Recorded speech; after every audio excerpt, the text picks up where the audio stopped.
lives forever. Amali was having a dry cough for some time, and the GP asked her to get an x ray. That morning, I went to work as usual, asking Amali to go to the doctor to know the results. As the doctor could see a large patch uh, in Amali's right lung, she had requested her to get a CT done immediately from the place just across the road. She was terrified and shocked. She came home immediately and rang me to come home. I came home straight away and went with Amali to get the scan done. That afternoon, after collecting the reports, we went straight back to see the GP. After checking the reports, she asked us to go to Westmead Hospital Emergency Department immediately. We rushed there straight away, and that evening we came to know that there was a large tumor in her right lung. Amali was asked to do a biopsy. That night, while lying in bed, I shed my first tears, fearing for her life.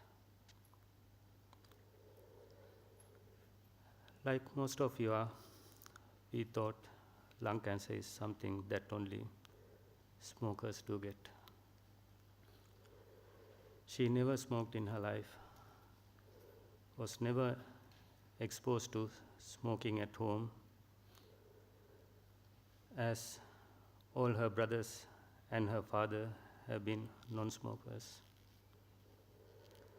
She never worked in Sri Lanka or in Australia. Therefore, she had minimal exposure to passive smoking. I'm also a non-smoker. So please, do not think lung cancer is something associated only with smokers. If you have a dry cough for more than 4 weeks, please don't ignore it.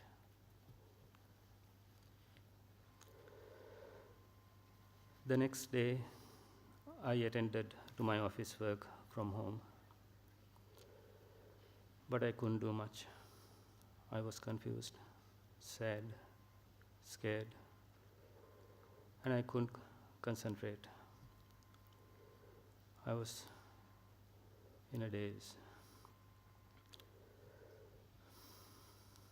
On the following day, when I went to work,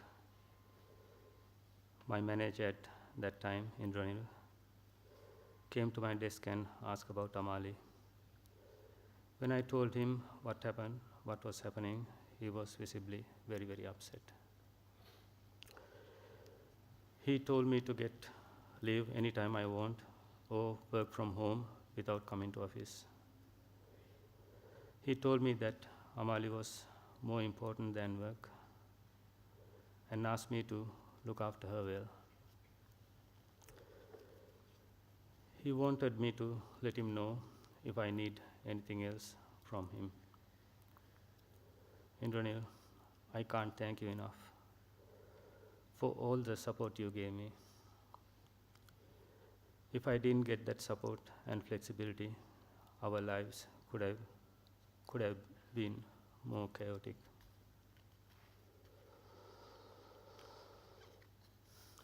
Few days later, we went for a follow-up visit to the doctor. After many tests, he confirmed what we feared most, lung cancer, and already in stage 4. We were stunned for a moment. Slowly, our emotions were apparent, and the doctor left the room giving us some private time.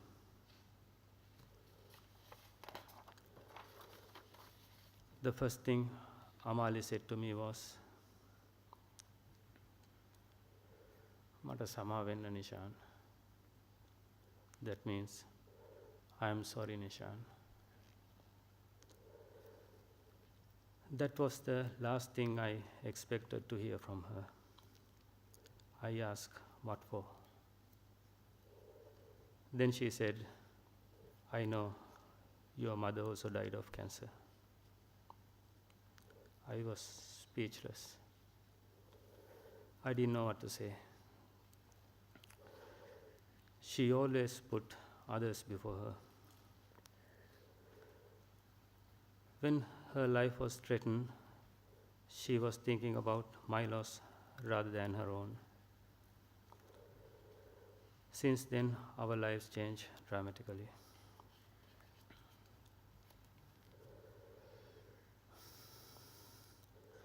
All these things happened in such a short time. We were not in a position to think clearly. We were confused, scared, sad, and tears were a part of our lives. We all definitely needed help. By this time, our Loku Hamduru at Lankarama was in Sri Lanka. Then Tusit and Charika took us to Katumba temple to see Kovida Hamduru. He talked with Amali, asked how she feels, what her fears were. He taught Amali different ways to meditate and helped her to strengthen her mind to face the unknown.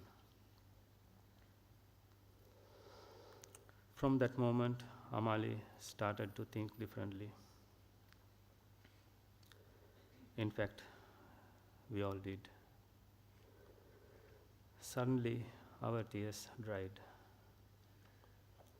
She became mentally stronger to face the challenges ahead of her. She had hope for the future, but also understood there are things beyond our control. Ultimately, we have to accept them whether we like it or not. Tusit, thank you for everything you have done for our family. You really acted like a brother to me.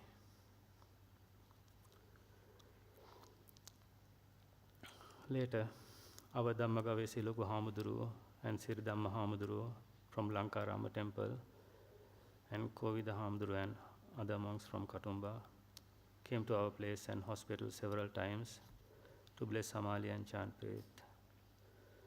This meant a lot to us, especially to Amali.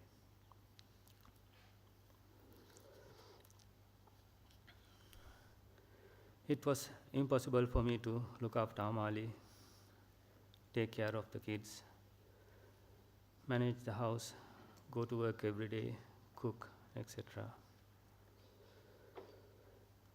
My first priority was to look after Amali. Worst thing was I didn't know how to cook. It has never been an issue in my life. I didn't have to cook, but food was always there on the table. I saw a gradual decline in her abilities to cope daily routines. Slowly, I had to take over everything Amali used to do. Then my sister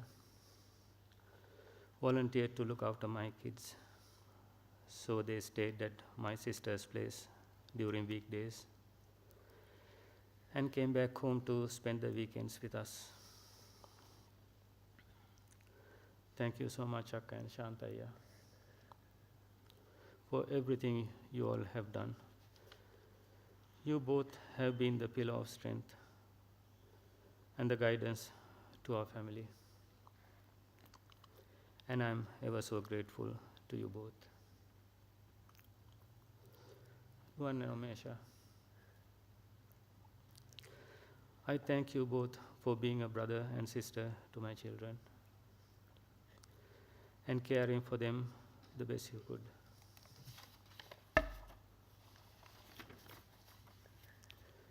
Aya,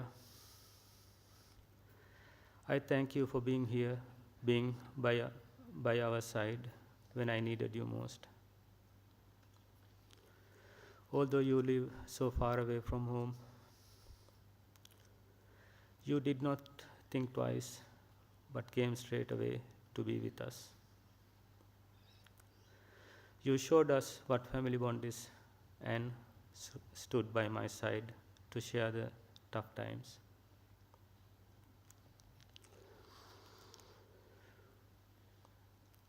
Our friends came forward and made a roster and gave us cooked food when we required. Jayanti and Susil, Rumi and Nupul, Naina and Prem, Himali and Dinesh, Taranga and Indiga gave us food weekly unless we told them not to. Apart from that, so many other people brought us food from time to time, sometimes from people we did not even know. It's difficult for me to mention all the names, but I thank you all from the bottom of my heart for your thoughtfulness. Jayanti, thank you for the special bond you had with Amali. It meant a lot to her. I want to extend my heartfelt thanks to Shamini,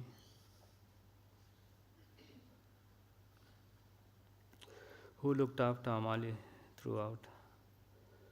There were numerous days when it was difficult for us to go to a doctor.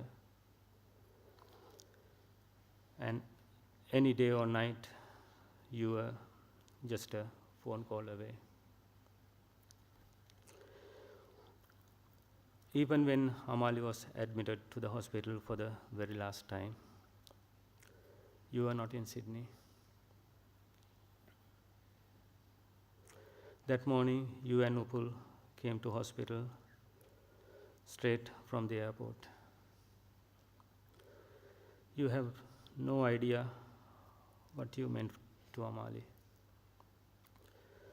You are like a sister to us. I like to thank Dilip and Punya for everything you two have done. Punya, I know you became a vegetarian for Amali. That was a big sacrifice.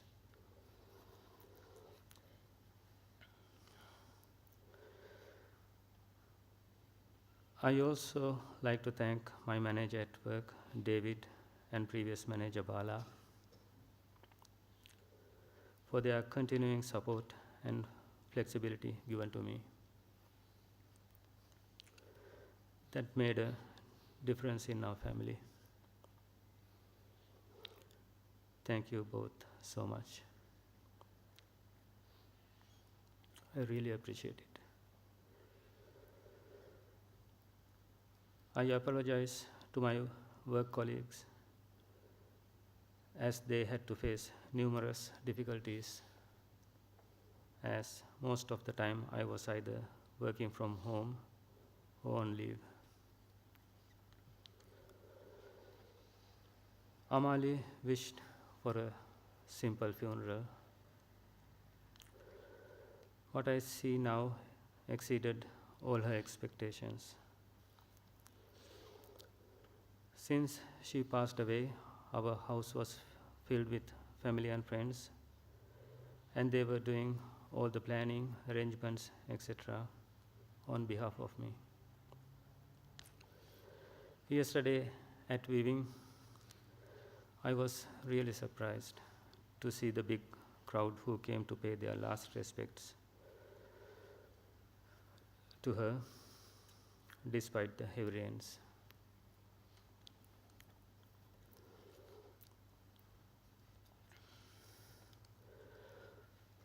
Almost 17 years ago, I wore this suit at our wedding when we started our lives together as husband and wife. Today, I'm wearing the same attire to say my final goodbye to you. Amali, I love you more than words can express, and you will always be in my heart, fondly remembered and cherished for the rest of my life. Amali, may you attain the supreme bliss of Nibbana. Thank you.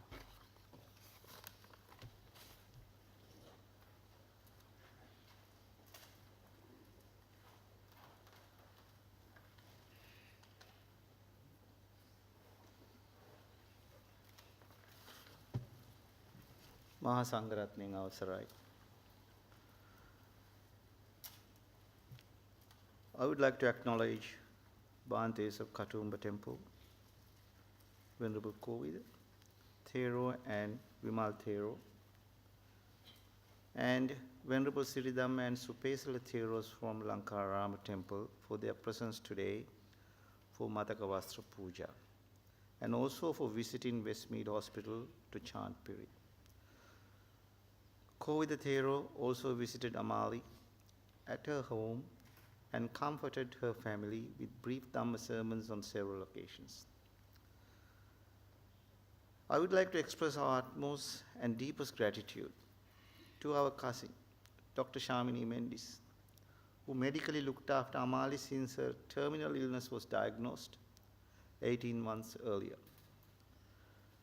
Shamini visited Amali almost every week, consulted specialist doctors, and ensured Amali had the best care at all times. She was at Amali's bedside during the last days of Amali's life. I would also like to thank Amali's friend and neighbor,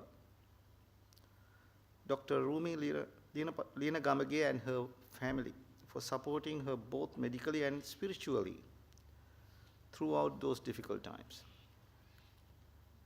I want to acknowledge the Westmead Hospital staff and New South Wales Ambulance Services for providing care during Amali's last days. There are so many friends and relatives whom I will not be able to name individually who supported us throughout Amali's illness and the days following her passing. They provided Amali's residents with meals on rostered basis throughout her illness. Amali's friends tirelessly planned food for funeral day dinner, Dhamma sermon on Thursday, and alms giving on Friday. Thank you everyone once again. My special thanks go to all our friends for consulting us and preparing task list for every single day for this week and willingly volunteering for those tasks. My thanks also goes to Sinhalese Cultural Forum, consulting forum for informing Amali's funeral details to their membership, and to Aslanka website for posting funeral arrangements. I would also like to thank Alan Drew Funeral Directors for their understanding of our Sri Lankan customs and giving us opportunity to practice them in today's funeral event. Lastly, I would like to invite all of you to partake a meal with us tonight at Amali's residence, number 16, Taringa Avenue, Kellyville. Thank you.